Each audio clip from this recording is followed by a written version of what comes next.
Okay, mga master, meron tayo dito inverter unit na 12,000 BTU. Yan. Problema nito, lumaandar yung outdoor. Pero yung indoor, maandar siya. Pero yung outdoor hindi. Tapos, wala siyang error. So, dito muna tayo nag-check. Check natin ito sa amin. Ito problem na tayo. Okay. So, may makita tayo mga master itong line at saka neutral. Yan. Ito. Dapat may makuha tayong 220 volts dyan. Papunta dun sa outdoor unit. Yan. May power supply nito mga kamasters. Yun yun. Naguna yung indoor. I-test voltage natin itong line at saka neutral. Okay. Okay. So, siyempre plug natin. Lagay natin sa L at saka sa in. Ngayon kung makita nyo mga kamasters, wala siyang makuhang voltahe papunta dun sa taas. Okay, so itong signal naman, check din natin. Yan, signal, pag yung signal tsaka neutral meron. Pero itong line na to mga to, itong kulay red tsaka itong kulay itim tsaka blue, kung ano yung nakasulat dito dun sa outdoor, ganun din. Yan, itong red na to nakalagay din dun sa taas sa line, tapos itong black nakalagay din neutral dun sa outdoor unit, at saka itong signal blue nakalagay din dun sa outdoor unit signal din. So nakapagtaka lang ito mga kamaster, kasi itong signal na to, kung mag line to ground tayo mga kamaster, yan, ito, check natin yung line, di ba? Tapos i-body ground, yan, ilagay natin dito. Dapat may makuhanan tayo ng 220 dito eh. Yan, 220 dito. Kaso wala yung sa may clamp meter. Yan, wala siya, di ba? Line, check line to ground, dapat meron yan eh. Pero pag nag-check tayo dito sa signal at saka ground, kung makita nyo meron siyang 220. Yan, 220 siya. So sana hindi nabiktuhan yung board nito, kasi walang problema sa installation. Kasi tama din yung connection niya dito sa indoor to outdoor communication line, yung goods level. So ang gagawin natin ngayon, buksan natin itong indoor. Buksan natin yung control niya. Kung anong problema, bakit yung signal kakaroon siya ng 220. Ibig dapat yung line meron, di ba? So, buksan natin yung cross. Okay, so, nangyayari yung control.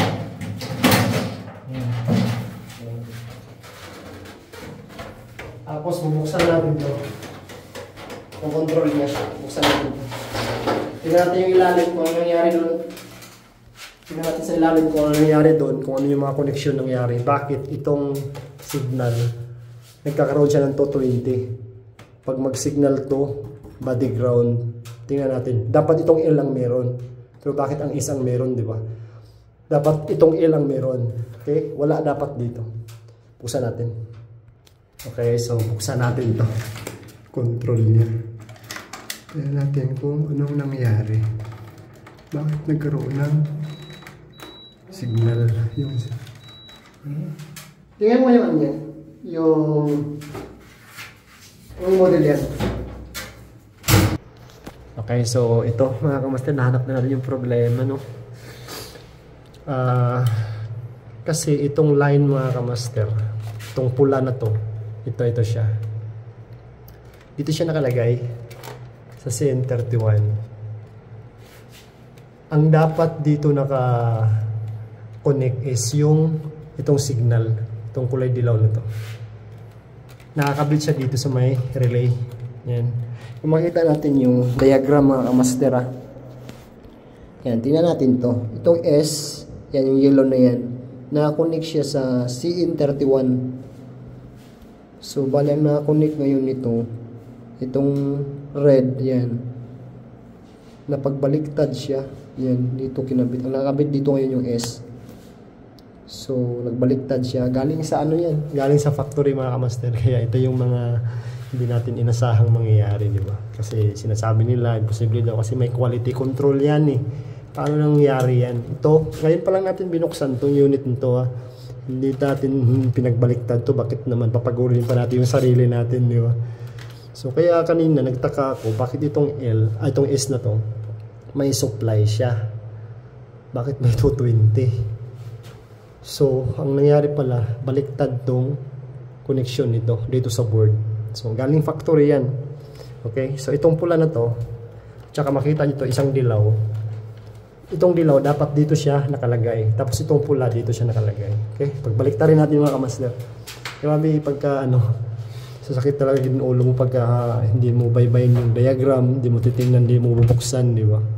Medyo masakit sa ulo tong ganitong trouble. Kasi pagbaliktarin muna natin to.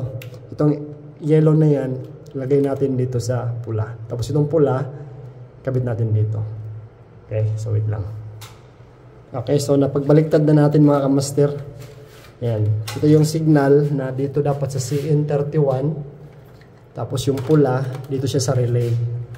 Sana lang hindi naapektuhan yung board sa outdoor unit. Kasi nagkaroon ng supply yung signal eh. Sana hindi. Yan, okay, ibalik na natin to. Ibalik na natin. Yan. Tapos, okay. Okay, so naikabit na natin mga kamaster. Ikabit na rin natin yung yung cover niya. Medyo palaban tayo. Grabe ng pawis. Okay, on mo yung power supply. Yan, naikabit na natin mga kamaster. Okay, so mag-test voltage tayo ulit.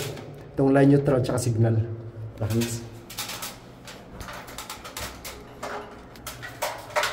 Okay, lagyan natin sa volt.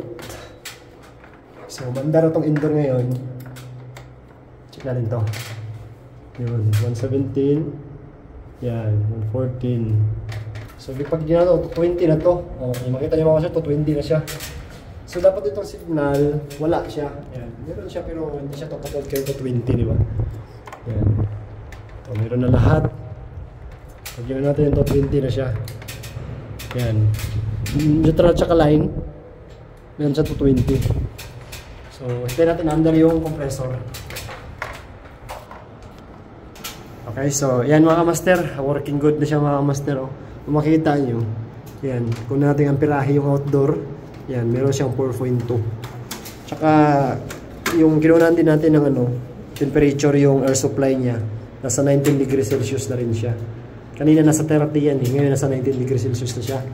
So, ibig sabihin, good sa mga master. Yun lang ang may problema. Yun sa loob ng control. Nagkabaliktad yung connection. Galing mismo sa factory. Okay, so, medyo napalaban tayo doon. Grabe pawis natin. Pero at least napaandar natin, di ba? Parang tanggal pa rin yung pagod natin pag napaandar natin. Kasi hindi masayang yung pagod. So, ganoon talaga mga master pag kailangan din natin na marunong tayo tumingin sa diagram. Sa unit lang naman yun, nakadikit eh. Check na lang natin, mga color coding lang naman yan, kung anong kulay, kung anong nakakonnection sa control board. So, nahanap agad natin yung problema. Okay, so, hindi tayo agad-agad na magpalit agad ng board. Kasi, yun lang naman ang problema. So, mas maganda talaga, i-check muna natin ng maayos. Tingnan natin yung diagram, tapos mag-test voltage tayo. Galiin talaga natin test voltage mga master. Kailangan natin ng clamp meet. Yan, kailangan natin lagi talaga. Lagi nating dala to. Alam pagka pumunta kami ng customer, wala akong ganito. Hindi ako satisfied na mag-trouble ng unit. Lalo pag katulad ng mga ganitong problema. So, yun, goods na. Yun lang ako, sir. Bye-bye. Yun lang sa nakatulong. Bye-bye.